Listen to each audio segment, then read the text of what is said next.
The need for mental health conversations has never been greater, and Call to Mind's work has never been more necessary.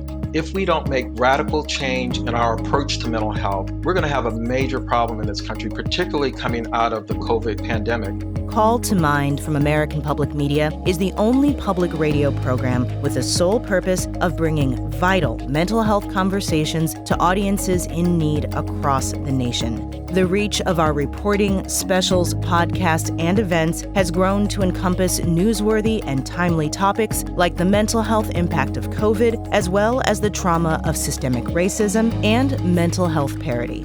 Racism and discrimination have strong and continual traumatic effects. And that grief shows up in our houses. That grief shows up on the street. Call to Mind's in-depth programming is essential. Our reach is growing, along with the public's demand for ideas to meet critical needs.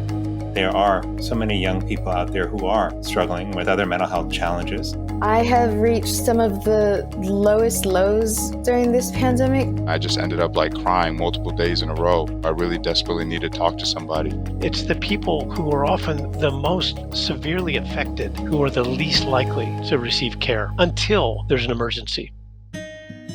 The conversation cannot wait. Since our start, Call to Mind's programs have included hundreds of interviews with diverse participants and collaborators, top mental health experts, care providers who support their communities, and people with personal stories to share. We are bringing crucial mental health conversations to public media. Our unique programs have been heard on hundreds of stations nationwide and have reached over 1 million people. Call to Mind is tireless in its mission to foster new conversations about mental health, inspire engagement, spotlight important issues, and encourage people to get the care they need. With our unparalleled reach, impact, and expertise, Call to Mind is making a difference one conversation at a time. Because mental health is health, and well-being is for everyone.